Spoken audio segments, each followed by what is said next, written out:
ناظرین، آپ کے پسندیدہ پروگرام یہ سچ کا سفر ہے میں ایک مرتبہ پھر خوش آمدید، اور یہ وہی سلسلہ ہے جس کے مہمان ہمارے ساتھ پاسٹر سیمیول ہیں، اور آپ اس کی بہت سی اقساط اب تک دیکھ چکے ہوں گے۔ خدائے ثالوث جو مسیح ایمان کا بنیادی جو کڑی ہے ہماری، کہ ہم خدا باپ، خدا بیٹے، خدا روح القدس پر ایمان رکھتے ہیں، اور ہم خدا کی ذات میں، اس کی واحد ذات میں جو قانون کی کثرت ہے اس پہ گفتگو کر رہے ہیں۔ اور یہ سلسلہ جو ہے اس کا تعلق ان مسیحی فرقوں سے ہے جو جس کو ہم سمجھتے ہیں کہ وہ ببلیکل سپورٹ ان کے پاس نہیں ہے، لیکن یہ بھی دیکھنے میں آیا پاسٹر جی، جیسے آپ نے بتایا، کہ وہ بھی بائبل کو پیش کرتے ہیں، اور لیکن یہ ہے کہ ایک حد تک وہ جو ہمیں سمجھ میں آئی بات اور جو ہم نے سیکھا کہ کہیں نہ کہیں وہ بائبل کی جو تعلیمات ہیں، جس کی بنیاد اس عقیدے کی بائبل میں، وہ کہیں کمزور پڑ جاتے ہیں۔ وہ انٹرپریٹیشن صحیح نہیں کر پاتے ہیں، اس کی گرامر کو ٹھیک سے نہیں جان پاتے ہیں، اور وہ ایک یا دو آیت کے اس کو سیاق و سباق سے ہٹا کر اپنے مطلب کو بیان کرتے ہیں۔ تو آپ کو ایک مرتبہ پھر خوش آمدید کہتے ہیں۔ جی تھینک یو سہیل بھائی، تھینک یو سو مچ۔ اچھا، اور ہم پروگرام کا آغاز کر دیتے ہیں، کیونکہ پھر وقت نہیں رہتا، پھر ہمارے سوال رہ جاتے ہیں۔ تو پہلا سوال جو اسی حوالے سے ہے، جو اونلی جیزس یا اس طرح کے لوگ جو فرقے ہیں وہ اس پہ اعتراض کرتے ہیں، تثلیث فی التوحید پہ، تو ایک سوال ہے ان کا، وہ یہ کہ کیا بیٹے کے دو باپ؟ کیونکہ یوحنا رسول اپنی تحریرات میں خدا باپ کو بیٹے کا باپ، جبکہ حضرت متی اپنی انجیل میں روح القدس کو باپ کہتے ہیں، کیونکہ بیٹا روح القدس کی قدرت سے پیدا ہوا، اس لیے وہ اس نتیجے پہ پہنچے جناب مسیح کے دو باپ ہونے چاہیے، یا انجیل یہ پیغام دینے، یا تثلیثی، یہ ان کو اس طرح سمجھنا چاہیے۔ اچھا، یہ جو کوشچن ہے یہ خود اپنے اندر ان کے لیے کئی سوال رکھتا ہے، جنہوں نے سوال کیا ہے ان کے لیے کئی کویسچنز اس میں وہ رکھتا ہے۔ دیکھیے، اس سے پہلے کہ ہم بیٹے کے دو باپ، چونکہ ہمارا ٹائم لمیٹیڈ ہوتا ہے تو ہم مختصر لیکن جامع تمام پہلوؤں سے کوشش کرتے ہیں کہ آنسر دیا جائے۔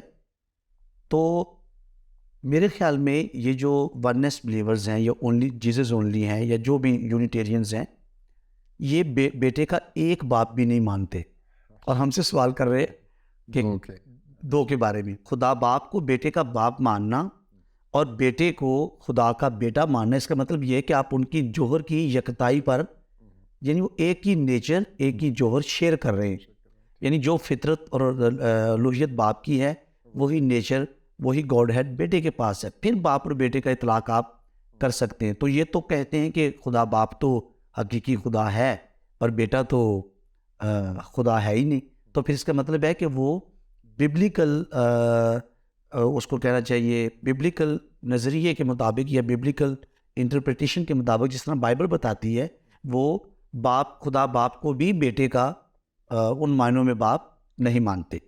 تو جہاں تک بات ہے جی، یوحنا رسول اپنی تحریرات میں خدا باپ کو بیٹے کا باپ، جبکہ متی انجیل میں روح القدس کو باپ کہتا ہے، تو اس بات کو سمجھیے کہ خداوند یسوع مسیح نے، اور اناجیل میں جو تعلیم ہمیں نظر آتی ہے کہ جو بدن سے پیدا ہوتا ہے، جسم سے پیدا ہوتا ہے وہ جسم ہے، اور جو روح سے پیدا ہوتا ہے وہ روح ہے۔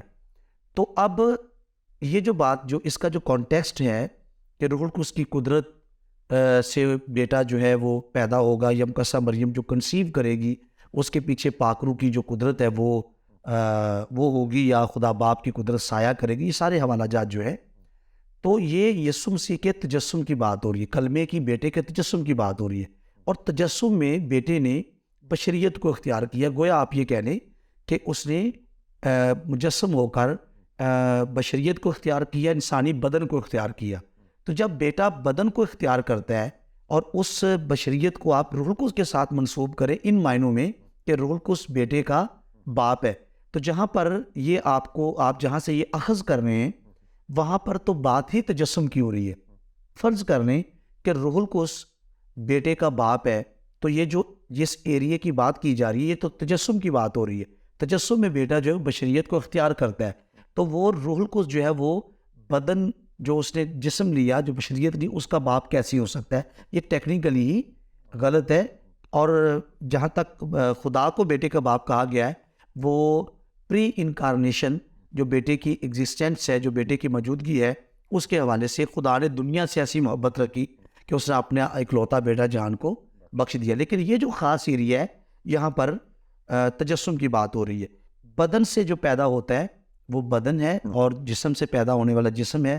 روح سے پیدا ہونے والا روح ہے. حالانکہ تجسم میں وہ بدن اختیار کرتا ہے, لہذا روح القدس اس ریفرنس سے وہ بیٹے کا باپ ہو ہی نہیں سکتا. دوسری بات, اگر آپ سلیکٹڈ, جیسا کہ آپ نے انٹرو میں کہا, اگر آپ سلیکٹڈ ورسز کو استعمال کریں گے تو پھر آپ باقی جگہوں پر جہاں اسی طرح کی تعلیم دی گئی ہے وہاں پر جا کر آپ کی جو انٹرپریٹیشن ہے وہ فیلڈ ہو جائے گی, فلاپ ہو جائے گی. مثلاً یا لوکا رسول کو, جب آپ لوکا رسول کو پڑھتے ہیں تو اس نے, لوکا رسول نے اسی حوالے سے لکھا ہے کہ روح القدس نازل ہوگا, خدا تعالیٰ کی قدرت تجھ پر سایہ کرے گی.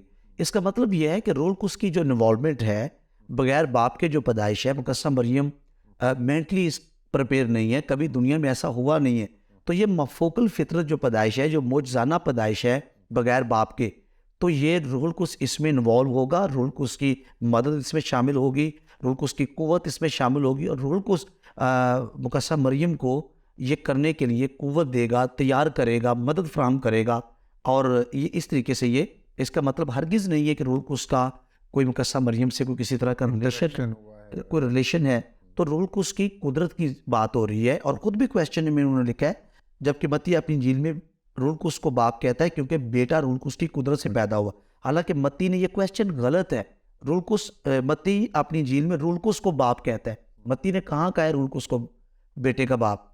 تو اس نے تو روح القدس کی قدرت کا ذکر کیا. روح القدس کی قدرت آپ کو بائبل مقدس میں طرح طرح سے نظر آتی ہے. معجزات میں روح القدس کی قدرت نظر آتی ہے.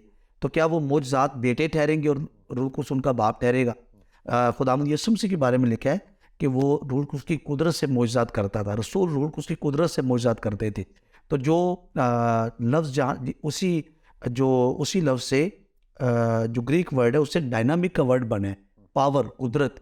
یعنی روح القدس جو ہے اس مفوق الفطرت پیدائش میں معاونت کر رہا ہے, مدد فراہم کر رہا ہے, مقدسہ مریم کو اس قابل بنا رہا ہے کہ وہ بغیر مرد کے ایک بیٹے کو پیدا کر سکے. اور یہ بیٹا پہلے سے ایگزسٹ کرتا ہے. دیکھیں تھوڑا سا اس کویسچن سے تھوڑا سا ہٹ کر ہے سلائٹلی.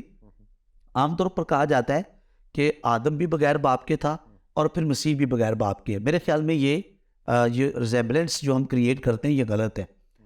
بغیر باپ کے اس وقت کہا جاتا ہے جب باپ سے پیدا ہونے کا سلسلہ شروع ہو چکا ہو. آدم کے وہ کریٹڈ ون ہے, اس کو کریٹ کیا گیا. اس وقت تک تو باپ سے پیدا ہونے کا سلسلہ تھا ہی نہیں. لہٰذا صرف ایک ہے جو بغیر باپ کے پیدا ہوا ہے, اور جو بغیر باپ کے پیدا ہوا ہے یہ اس کی بشریت ہے. ہمارے تثلیث والوں کے نظریے کے مطابق یہ بشریت کے تعلق سے ہے, اور اس کی بشریت کبھی روح القدس سے پیدا ہو ہی نہیں سکتی. اور ایک چھوٹی سی دلیل اور ہے. چلیں جی, فرض کرتے ہیں دو باپ ہیں ان کے کویسچن کے مطابق. حالانکہ کویسچن کے اپنے اندر بہت زیادہ فلوز ہے. نمبر 1, کیا آپ بیٹے کو بیٹا اور خدا کو اس کا باپ مانتے؟ آپ تو ایک بھی نہیں مانتے کیونکہ جوہر کی یکتائی کی آپ منکر. دوسری بات, آپ یہ کہہ رہے ہیں کہ اس کی جو بشریت ہے اس کو روح القدس نے جنم دیا. حالانکہ روح القدس سے پیدا ہونے والا روح تو ہو سکتا ہے, بدن نہیں ہو سکتا. اور تیسری بات, روح القدس کی قدرت جو ہے اس کو آپ روح القدس کا باپ ہونا کہہ رہے ہیں. تو روح القدس کی قدرت کا مطلب جو ہے اس مفوق الفطرت میں مدد اور معاونت ہے. اور چوتھی بات جو ہے بہت امپورٹنٹ ہے کہ باپ کو بیٹا پوری بائبل میں اناجیل میں وہ باپ کہتا ہوا نظر آتا ہے. خدا باپ کو ایک بھی حوالہ نہیں ہے جہاں پر روح القدس کو باپ کہہ کر مخاطب کیا گیا. اس کو دوسرا مددگار کہا گیا, اس کو خدا کا روح کہا گیا, پاک روح کہا گیا, روح حق کہا گیا, لیکن کہیں پر بھی روح القدس کو باپ نہیں کہا. اچھا, میں ایک چیز یہ دیکھ رہا تھا, جیسے آپ بات کرتے ہیں پوائنٹ بھی لکھا ہوا اس میں یہ کہ جب تخلیق کی بات ہوتی ہے تو خدا کلمے کے ذریعے سے تخلیق پیدا کرتا ہے چیزوں کی. جیسے 3 آپ نے پہلے کہا تھا کہ ہبرو میں اس میں ہے ورڈز موجود. پھر میں تھوڑی سی اس پہ اور ریسرچ کر رہا تھا اور روح القدس کے جو قدرت سائے ڈالے گی اس حوالے سے. تو ڈیوٹرانومی میں اس کے 32ویں باب کی استثناء کی 32ویں باب کی 11ویں آیت میں اس کی جو تشریح لوگوں نے پیش کی وہ یہ کہ جیسے چڑیا جو ہے اپنے بچوں کو پر اہلا کو اڑنا سکھا رہی ہوتی ہے, اپنی محبت, اپنی کیئرنگ, وہ ساری چیزیں جو جس کے لیے اس نے پرندہ بنتا ہے وہ ماں جو اس کو سکھا رہی ہوتی ہے. پھر ہم جب پیدائش کی پہلی آیات میں دیکھتے ہیں تو وہاں پہ بھی خدا کی قدرت کے حوالے, پاک روح کے حوالے سے ہوورنگ کا ذکر ہے, اس کے اوپر وہ گردش کرتی ہے. اور پھر اس کے علاوہ جو پوائنٹ یہ ہے کہ باپ کا نہیں بلکہ ماں کا تصور سامنے آتا ہے, جو تھیولوجین ہے ان کے آگے. بالکل. تو مطلب باپ والی بات تو نہیں آتی, ماں والی بات نظر آتی ہے. دوسری بات یہ کہ ان کو یہ چیز سمجھنی چاہیے کانٹیکسٹ کی جب ہم بات کرتے ہیں کہ وہ جو کپل ہے وہ بڑی تکلیف میں سے گزرا اس میسیج کے ساتھ کہ کنواری حاملہ ہوگی, اور وہ مقدسہ مریم تو میرے خیال مجھے نہیں لگتا انہوں نے آرام سے کہا ہوگا کہ میں تو مرد کو نہیں جانتی. یہ میسیج قابل قبول نہیں ہے اس صدی کے اندر. ابھی بھی ہمارے معاشروں میں بھی اگر کوئی ایماندار خاتون ہے اس کو اس طرح کا میسیج ملے پریشان ہو جائے کہ شادی کے بغیر میں آپ کے ساتھ رہنا چاہتا ہے نا, ہم اس کو برداشت نہیں کرتے. تو وہ تو ایک فرسٹ سینچری جوش سوسائٹی تھی جہاں پر اتنی سختی موجود تھی کہ پتھراؤ کر کے مار دیا جاتا. تو ہمیں تو نظر تو آتا ہے کہ انوالومنٹ نظر آتی ہے, لیکن آپ یہ دیکھیں کہ یہ الہی جو مدد ہے وہ صرف جناب مسیح کی ذات تک محدود نہیں ہے ان کی انکارنیشن میں, بلکہ بی بی مریم کا, اور پھر ہمیں حضرت یوسف کا بھی نظر آتا ہے, ان کو خواب میں نظر آتا ہے جی. اور وہاں پہ بھی اس میں یہ کہ ان کو تسلی ملتی ہے اور یہ معجزہ ظہور پذیر ہوتا ہے. تو یہ جو بات ہے جس طرح سے لوگ شیخ و سباق سے ہٹ کے بات کرتے ہیں, اگر وہ کمپلیٹ تھیولوجیکل پرسپیکٹو کے ساتھ بات کریں اور پیشن گوئیوں کو سامنے رکھ کے بات کریں تو میرے خیال اتنا ان کو مسئلہ نہیں ہونا چاہیے. لیکن اچھا ہے اس سوالوں کے ذریعے سے ہمیں سستی چھا رہی ہوتی ہے نا ایمان میں, وہ دور ہو جاتی ہے. اچھا اگلا سوال جو ہے وہ بھی بڑا خوبصورت ہے, اس کو بھی پڑھ لیتے ہیں, اور وہ یہ ہے کہ تثلیث فی التوحید کے حوالے سے انہوں نے سوال کیا کہ کتنی ارواح ہیں. باپ روح ہے یوحنا 4:24, پھر یسوع روح ہے دوسرا کنتھیو 3:17, اور القدس تو ویسی ہی روح ہے, جبکہ بائبل فرماتی ہے کہ روح ایک ہے. اس سے شاشا جہاں یوحنا 4:24 میں جب انہوں نے کہا کہ جہاں پر سامری اور اس سے گفتگو ہو رہی ہے خدا روح ہے, تو وہاں پر اچھا بائبل مقدس میں کچھ ریفرنسز ایسے ہیں جن کا اطلاق ہم اکانیمی تقسیم کے بغیر خدا کی ذات پر کرتے ہیں, اور جب اس کا اطلاق خدا کی ذات پر ہوگا تو ذات میں چونکہ 3 اکانیم ہیں, لامحالہ ان کا اطلاق باپ پر بھی ہوگا, بیٹے پر بھی ہوگا اور روح پر بھی ہوگا. مثال کے طور پہ خدا پاک ہے, آپ کوئی کہے کہ یہاں پر تو باپ کو پاک کہا گیا, تو وہاں باپ کا لفظ نہیں آیا, خدا کا لفظ آیا ہے کہ خدا پاک ہے. اس کا مطلب ہے کہ بائبل مقدس اس ذات کو پاک کہہ رہی ہے, تو پھر بیٹا بھی پاک ہے اور اس ذات میں روح القدس بھی پاک ہے اور باپ بھی پاک ہے. کچھ حوالہ جات کا اطلاق آنٹولوجیکلی ہمیں کرنا چاہیے, یعنی بینگ کے اوپر کرنا چاہیے, کیونکہ بائبل مقدس میں ایسا ہی کیا گیا. خدا محبت ہے, وہاں پر اکانیمی تفریق نہیں کی گئی. خدا پاک ہے, نہیں کی گئی. اور اسی طریقے سے یہاں پر لکھا ہے خدا روح ہے. آپ دیکھیں انہوں نے یہاں پر لفظ اپنی طرف سے ایڈ کیا ہے باپ روح ہے. آپ حوالہ پڑھیے, اگر پڑھ لیتے آپ پڑھ لیجیے 4:24 میں جی خدا روح ہے اور ضرور ہے کہ اس کے پرستار روح اور سچائی سے پرستش کریں. خدا سامری عورت پر یہاں پر خدا روح, اب یہ اس کا اطلاق بھی خدا کی ذات کے اوپر ہے. یہ میسیج دینا کہ خدا روح ہے, وہاں پر آپ کانٹیکسٹ دیکھیے کہ مقامات کی بات ہو رہی ہے. یروشلم میں ورشپ کرنی چاہیے, پہاڑ پر ورشپ کرنی چاہیے, تو خدا کو مقید کرنے کی کسی جگہ پر اس کو ایک خاص جگہ پر اس کو سوچا جا رہا ہے, رکھا جا رہا ہے, سمجھا جا رہا ہے. خدا روح ہے, اٹ مینس کہ گاڈ از ایوری ویئر. تو یہ میسیج ان کو کنوے کیا جا رہا ہے کہ خدا روح ہے, اور یہ خدا کی بینگ کی بات ہے. جب میں یا آپ یا کوئی بھی بائبل مقدس کا جو بیان کرنے والا شخص ہے, جب وہ کہتے ہیں نا خدا روح ہے, تو ہم اس کی بینگ کی بات کرتے ہیں. اس وقت کانسیپٹ جو تھا, پتھر بھی لوگوں کے لیے خدا تھا, لکڑی بھی لوگوں کے لیے خدا تھی, گارے سے بھی بت بنا لیے, دانتوں کے بت بنا لیے ان کو. تو بائبل مقدس نے یہ میسیج دیا ہے کہ جو جس خدا کو بائبل پیش کرتی ہے وہ روح ہے. اور آنٹولوجیکلی جب آپ 3 اکانیم کی بات کرتے ہیں, ابھی ہم انکارنیشن پر نہیں آئے, تجسم سے پہلے جب ہم بات کرتے ہیں تو باپ بیٹا پاک روح آنٹولوجیکلی یہ مادیت سے مبرہ ہیں. لیکن ہم اس خطرے کے پیش نظر یہ لفظ ہمیں نہیں بولنا چاہیے کہ باپ بھی روح ہے, بیٹا بھی روح ہے اور روح القدس بھی روح ہے.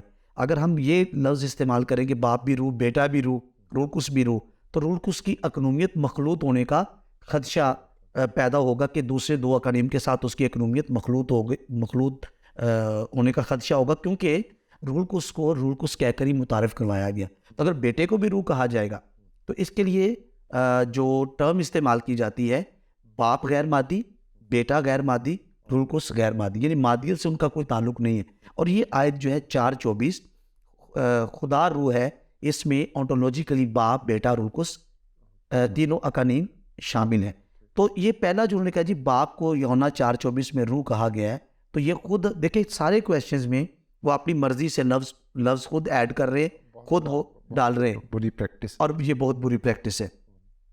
اچھا آگے جی یسوع روح ہے، 2 کرنتھیوں، یہاں پر لفظ ہے خداوند روح ہے، اور جہاں کہیں خداوند کا روح ہے وہاں آزادی ہے، کرنتھیوں 3:17. تو جیسا کہ میں نے شروع میں کہا کہ جو بیٹا ہے اگر آپ اس کو ذات کے اعتبار سے دیکھیں گے. اچھا ایک چیز اور بھی بہت خاص ہے، تجسم کے بعد اور زندہ ہونے کے بعد جب رسولوں نے سمجھا کہ یسوع مسیح ان کے پاس ان پر خود کو ظاہر کرتا ہے تو وہ سمجھے کہ یہ روح ہے. تو یسوع مسیح نے کیا کہا؟ مجھے دیکھو، چیک کرو، ہڈی اور روح میں ہڈی اور گوشت نہیں ہوتی جیسا کہ مجھ میں دیکھتی ہو. وہاں پر وہ اپنے روح ہونے کا انکار کر رہا ہے. تجسم کے بعد کی جو بات ہے وہ انکار کر رہا ہے کیونکہ وہ بشریت کو اختیار کر چکا ہے، اور انکارنیشن کے بعد، ریزوریکشن کے بعد، ایون کہ فار ایور بیٹا خدا رہتے ہوئے اب وہ انسان بھی رہے گا، انسان بھی کہلائے گا. تو یہاں جو بات کی جا رہی ہے یسوع روح ہے، وہاں پر لفظ ہے خداوند روح ہے. تو اس کا مطلب یہ ہے کہ خداوند کی اگر ایک اس کی حیثیت جو ہے وہ بشریت کے اعتبار سے ہے، ایک اس کا اگر سرا بشریت میں ہے وہ بشر بنا، تو ایک اس کا جو سرا ہے وہ الوہیت میں ہے. جبھی تو وہ درمیانی ہے، جبھی تو وہ برج ہے، وہ خدا میں بھی ہے اور خدا رہتے ہوئے وہ انسانوں میں بھی ہے. تو جیسا کہ پہلے پوائنٹ کے اوپر میں نے بات کی کہ باپ روح کی بجائے یہاں پر خدا روح آیا ہے، اور خدا روح یہ آنٹولوجیکلی اس کا اطلاق ہوگا، باپ پر بھی ہوگا، بیٹے پر بھی ہوگا، اور روح پر بھی ہوگا. تو اسی طرح سے رسول نے پری انکارنیشن یسوع مسیح کی غیر مادی حیثیت کو یہاں پر ڈسکرائب کیا یہ کہہ کر، اور آگے خود وہ کہہ نہیں روح القدس تو روح ہے ہی، یہ انہوں نے جملہ ان کا ہے، روح القدس تو روح. یہ 20 کویشچن کسی سیمینار میں وننس بلیورز نے، جو آج یہ تثلیثیوں کی آنکھیں کھولنے کے لیے بھی میرے خیال میں یہ کویشچن کافی ہیں کہ آپ جن کے ساتھ مل کر منسٹری ورک کرتے ہیں، جن کے ساتھ آپ پارٹنرز ہیں، ان کی سوچ کرائسٹ کے بارے میں کیا سوچ ہے. تو روح القدس تو روح ہے ہی، وہ ہمارے نزدیک تو ہے ہی، لیکن ان کے نزدیک روح القدس صرف ایک قوت ہے، خدا کی قوت کا نام روح القدس ہے. تو جبکہ بائبل فرماتی ہے کہ روح ایک ہے. تو اب یہاں پر اکانیمی تفریق ہے جی. یوحنا 4:4 میں اگر آپ پڑھیے گا، میں کیسے کہہ رہا ہوں کہ یوحنا 4:24 میں اکانیمی تفریق نہیں ہے، اس کا اطلاق خدا کی ذات پر ہے، بینگ پر ہے، کیونکہ وہاں پر اکانیم کا لگ لگ ذکر آپ کو نظر نہیں آنا. یوحنا 4:4 میں اگر آپ پڑھیں گے تو وہاں پر ایک ہی خداوند یہ بھی لکھا ہے، ایک ہی باپ، ایک ہی خدا باپ وہ بھی لکھا ہے، اور ایک ہی روح. تو جب تینوں اکانیم کا لگ لگ ذکر آ گیا تو پھر یہاں پر ایک ہی روح سے مراد یہاں پر روح القدس ہے. اور جبکہ باپ بھی غیر مادی ہے، بیٹا بھی غیر مادی ہے، اور کسی حوالے میں باپ کو روح نہیں کہا گیا، باپ کا روح تو کہا گیا ہے، باپ کی روح بھی کہا گیا، خدا کا روح کہا گیا، خدا کی روح بائبل مقدس میں یہ لفظ آئے ہیں، لیکن باپ روح کہہ کر کبھی بھی متعارف نہیں کروایا گیا. اور جہاں تک بات ہے کرنتھیوں کا، یسوع کا، وہ آنٹولوجیکلی اس کا اطلاق ہم کریں گے.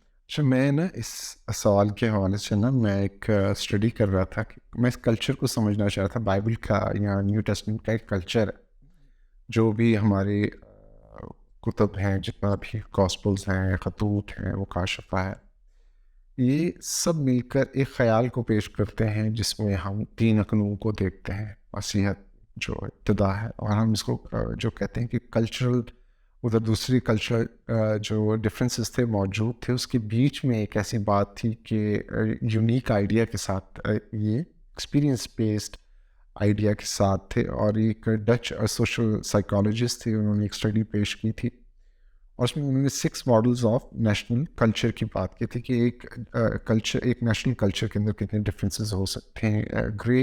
یہ خری آف اسٹڈی ایک نام ہے, اور میں اس کو ہم اس کی ویب سائٹ سے اس کو مینشن کر دیں گے. اور انہوں نے یہ کہا کہ بڑا ضروری ہے کہ اگر آپ نے کسی جگہ پر نئی جگہ پر جاتے ہیں اس کو سمجھنا ہو تو ان کے آداب, ان کے اطوار سیکھیں, وہ کس طرح اٹھتے بیٹھتے ہیں, کیا بات کرتے ہیں, ان کے کھانے کے طریقے, وہ ساری چیز, مطلب کلچرل ڈفرینسز کو سمجھنا بہت زیادہ ضروری ہے. تو میں جب یہ بات کر رہے تھے تو میں تھوڑا سا ہٹ کر ببلیکل اس سے ہٹ کر میں صرف یہ ان کو بتانا چاہ رہا تھا کہ اگر آپ اس طرح کی اسٹڈی کریں تب بھی آپ کو سمجھ میں آئے گا کہ کتنا امپورٹنٹ ہے کہ آپ سیاق و سباق کو سمجھے بغیر اپنی تشریحات, اپنی تفسیریں نہ کریں. آپ کہیں کے بھی نہیں رہیں گے. مطلب آپ کسی جگہ پہ جا کے کسی کو خوشخبری نہیں سنا سکتے اگر آپ انجیل سے واقف نہیں ہیں. مطلب آپ اپنا ایک نیا کلچر ڈیولپ کر کے زندہ رہ سکتے ہیں جو اس کلچر سے مطابقت نہیں رکھے گا جو پہلی صدی عیسوی کا تھا, جو انجیل کا کلچر ہے. تو یہ آپ کی اپنی اختراع ہو سکتی ہے, یعنی اس پس منظر میں جا کے اور اس کانٹیکسٹ میں جا کے سمجھیں. ادروائز تو وہ کہہ رہے ہیں کہ کلچر کے ذریعے سے ہی اگر آپ کو کوئی لفظ یا کوئی جملہ نظر سمجھ میں نہیں آتا تو آپ کلچر میں چلے جائیں. بالکل. اور آپ اس چیز کو دیکھیں کہ سارے لوگ کیا کر رہے ہیں. تو وہاں پر جو سارے لوگ ہیں جن کے لیے جو پریچنگ اور آپس میں مناظرے ہو رہے ہیں, پھر جب جماعت قائم ہو جاتی ہے تو وہ کس طرح کی ٹیچنگ ان کو کیا چیز قوت فراہم کرتی ہے. کیونکہ ابھی مجھے نہیں معلوم کہ یہ لوگ پرسیکیوشن کے بارے میں بھی کیا سمجھتے ہیں, اور ان دنوں میں کس طرح سے لوگ تعلیمات دے رہے تھے اور کیا بات ہو رہی تھی. حضرت یوحنا کی انجیل, ان کا مکاشفہ جو ہے, جب ہم اس کو پڑھتے ہیں تو بڑی کھل کے کلیئر ہو جاتی ہے کہ اس کو ہائی کرسٹالوجی کہا جاتا ہے. تو اگر یہ نہیں سمجھتے ہیں تو کہیں اور سے پڑھ لیں. جیسے میں نے ابھی کہا کہ ڈچ سوشل جو سائیکالوجسٹ ہیں ان کے ماڈل پڑھ لیں کہ آپ کو کلچر کو سمجھنا کتنا ضروری ہے. انجیل کے کلچر کو سمجھے بغیر, انجیل کے کلچر سے واقفیت حاصل کیے بغیر ہم معنی کیسے نکال سکتے ہیں؟ ہم آپ کی بات ہی نہیں مان سکتے. جی اچھا, دو لفظ سہیل بھائی, دو لفظ بہت امپورٹنٹ ہیں. ہاں جی. ایک ہے ایکسیجیسس, کہ آپ ٹیکسٹ کے اندر جاتے ہیں اور بہت بڑے غوطہ خور کی طرح آپ ڈیپتھ میں جا کر جو مصنف کی اٹینشن تھی آپ اس کو ڈسکور کرتے ہیں, اس کو نکال کر لاتے ہیں. تو آپ اس کو سمجھنے کی کوشش کرتے ہیں مصنف کیا کہنا چاہ رہا تھا اور آڈینس نے کیا سمجھا, ٹیکسٹ کیا کہہ رہا ہے, سیاق و سباق, پس منظر, تواریخی شواہد, تمام چیزوں کو اکٹھا کر کے آپ وہ مطلب نکالتے ہیں. دوسرا ہے ایسیجیسس, آپ ٹیکسٹ کو اپنے معنی دیتے ہیں. اچھا, جو آپ کے مائنڈ میں فٹ ہے, جو آپ سمجھتے ہیں کہ یہ مجھے یہ پسند ہے. سرمنز میں یوزلی ایسا ہوتا ہے. تو یہ سرمنز کو پریچنگ میں مطلب تھیولوجیکل وہ اس میں نہیں ہوتا, وہ خاص کمیونٹی, وہی بات ہے کلچر, آپ کس کلچر میں رہتے ہیں. اور اسی اگر آپ نے اینک کے اوپر آپ کے داغ آ گیا ہے اور وہ اس طرح کہ آپ کو چاند ہی نظر آتا ہے تو ہر روز آپ کی عید ہو سکتی ہے. تو میں یہی کہوں گا کہ وہ چشمہ صاف کر لیں تاکہ اب لوگ آپ کو یہ نہ کہیں کہ اس کا دماغ خراب ہے یا ہر روز عید منا رہا ہے. اگلے سوال کی طرف چلتے ہیں. یہ کہ اگر باپ اور بیٹا برابر شخصیات ہیں تو پھر بیٹا باپ سے دعا کیوں کرتا ہے؟ میں اس پہ ہم نے پہلے بھی ذکر کیا تھا, کیا خدا دوسرے خدا سے دعا کر سکتا ہے, لیکن ہمارے پاس موقع ایک مرتبہ پھر اس پہ بات کریں. جی, فلپیوں پہ بہت زبردست بات کی ہے جان میکارتھر نے, کہ اس نے جو اپنے آپ کو خالی کیا ہے, تو خالی کرنے کا یہ مفہوم لیا جاتا ہے کہ اپنے اندر سے کچھ نکالا ہے. تو کرائسٹ کے کیس میں اپنے آپ کو خالی کرنا اپنے اندر سے کچھ نکالنے سے تعبیر نہیں ہوتا, بلکہ کچھ ایڈ کرنے سے تعبیر ہوتا ہے. یعنی اس نے اپنے ساتھ ایڈیشن کیا ہوا ہے. الہی پرسن تو وہ پرسن بھی تھا اور الہی ذات بھی اس کے پاس تھی. اب اس نے بشری ذات کو اپنے ساتھ ملا لیا, اختیار کر لیا. یہ اس کی پستی ہے. جو صرف خدا تھا, خدا کے برابر تھا, وہ بشر نظر آتا ہے, تو بطور بشر وہ خدا سے کمتر ہی ہوگا. کبھی ہم آٹولوجیکلی بینگ کے اعتبار سے, جوہر کے اعتبار سے باپ اور بیٹے کو چھوٹا اور بڑا نہیں کہتے اور نہ ہی کہہ سکتے ہیں. یہ تجسم کے باعث ہے, بشری ذات کے اعتبار سے ہے. اب بیٹا خدا بھی ہے اور انسان بھی ہے, تو بطور خدا وہ دعا سنتا ہے اور بطور بشر جو ہے وہ بیٹا باپ سے دعا کرتا, کیونکہ بشریت کے دنوں میں اس نے دعائیں کی, بشریت کے دنوں میں اس نے باپ پر انحصار کیا, بشریت کے دنوں میں گو کہ وہ اپنے آپ میں زندگی رکھتا تھا اور رکھتا ہے, اس نے اپنے وجود کے لیے باپ پر انحصار کیا. زندہ باپ نے مجھے بھیجا ہے اور میں باپ کے سبب سے زندہ ہوں, بشریت، تو اس کا ایک تعلق جو ہے وہ بشریت کے ساتھ. اگر ہم بشریت نہ مانتے، بیٹے کو صرف خدا مانتے، تو پھر آپ سوال کرتے. یہ حقیقی بشریت کی طرف اشارہ کرتا ہے، یہ سلوک شائبہ نہیں ہے، یہ مطلب واقعی تجسم ہے، بالکل. کمزوری وہ محسوس کرتے ہیں اور سب کچھ چیزیں ہیں. ادروائز تو انہیں کی ضرورت نہیں پڑتی. اور شائبہ ہوتا جیسے اس زمانے میں ایک بدعت آ گئی تھی محومیت. محومیت کے، تو وہ جو رائٹرز، وہ جو جیسے بھی ہم پچھلے سوال پہ جب بات کر رہے تھے کہ ہمیں رائٹرز کے ذہن کو سمجھنا بڑا ضروری ہے. اس کے بغیر ہم مطلب اب پرابلم یہ ہے کہ یہ لکھی جا چکی ہیں. اب ہم یہاں پر 21ویں 22ویں صدی میں یا 23ویں صدی آگے بھی جو کام نہیں ہو سکے گا وہ یہ کہ ہم ماضی کے منہ میں اپنی باتیں نہیں ڈال سکتے، یہ پکڑی جاتی ہیں. اور اسی بنیاد پر جو ہے، جو ماضی جو ہے ہماری مدد کرتا ہے کہ وہ پیور رکھتا ہے چیزوں کو، آپ اس میں ایڈ نہیں کر سکتے، آپ پکڑے جاتے. تو اسی وجہ سے جب ہم آپ کو پکڑتے ہیں تو پھر آپ مائنڈ نہ کریں، کیونکہ وجہ یہ کہ ہمارے پاس انجیل مقدس پہلے لکھی جا چکی ہے. اور یہ کلچر انجیل مقدس کا جو کلچر ہے، ہمیں بزرگوں کے توسط سے، جیسے پہلی ایک ساتھ تھیں اس میں آپ نے ترتیب سے بزرگوں کے نام لیے تھے، تو ہمیں وہ ہر جگہ نظر آتا ہے کہ وہ ان کے پاس یہ اتھارٹی تھی. رسولوں کے شاگردوں کے شاگرد تھے وہ. اگر بیٹا خدا باپ کے برابر خدا ہے تو پھر باپ کی طرح سب کچھ کیوں نہیں کر سکتا؟ آپ کے پاس 2 منٹ ہے. اس کو دیکھنے کے 2 طریقے ہیں. ایک تو یہ کہ بیٹا اپنی بشریت کے اعتبار سے وہ بات کر رہا ہے کہ یہ چل، ایک تو یہ ویو ہے.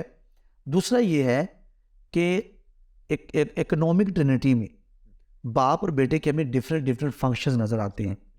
اور اگر ایک فنکشن ایک اکنوم پرفارم کر رہا ہے تو دوسرے اکنوم کے لیے اس کا پرفارم نہ کرنا اس کی الوہیت پر کویشچن مارک نہیں لگاتا. مثال کے طور پہ لکھا جی خدا کسی کی عدالت نہیں کرتا، اس نے عدالت کا کام کس کے سپرد کیا ہے؟ بیٹے کے. اب عدالت جو ہے وہ بیٹے کے پاس ہے، باپ عدالت نہیں کر رہا، تو اس کا کیا مطلب لیا جائے کہ باپ خدا نہیں ہے، کیونکہ یہ ایک کام جو ہے وہ بیٹا کر رہا ہے اور باپ نہیں کر رہا. تو اس کا اسی طرح یہاں پر اس گھڑی کی بابت کوئی نہیں جانتا. تو یہاں پر جو نا اوئیڈن لفظ ہے، ایک لفظ ہے جاننے کے لیے گریک گنوسکو، اور ایک ہے اوئیڈن. گنوسکو جو ہے وہ باتدریج علم میں ترقی کرنا، ایسا علم جس میں آپ باتدریج ترقی کرتے اور سیکھتے ہیں، یعنی ایکوائرڈ نالج جو ہے. اور یہاں پر جو اوئیڈن ہے یہ اسکوپ کے معنوں میں آتا ہے. اگر ایک ڈاکٹر جو پڑھا لکھا ہے، مطلب پی ایچ ڈی ڈاکٹر ہے، یعنی میں میڈیکل ڈاکٹر کی بات کروں، اس نے اپنی کسی میں ایم بی بی ایس بھی کیا ہے، پی ایچ ڈی بھی کی ہے، بڑا بہترین ڈاکٹر ہے، آپ اس سے کہیں کہ یہ انجینئرنگ کی یہ چیز بتائیں، تو آپ سے کہے کہ سوری یہ میرا اسکوپ نہیں ہے، تو آپ اس کو ناواقف اور ان پڑھ کا ٹائٹل تو نہیں دیں گے. اسکوپ کی بات ہو رہی ہے. پاسٹر میں ادھر ہی آپ کو رکوں گا، ٹائم ہو گیا، اشارہ آ گیا، اور ابھی ہم اس پروگرام کے سلسلے کو ختم کرتے ہیں، لیکن اگلا پروگرام اسی سوال سے دوبارہ شروع کریں گے. تب تک کے لیے ہم اجازت دیجیے گا. خدا حافظ.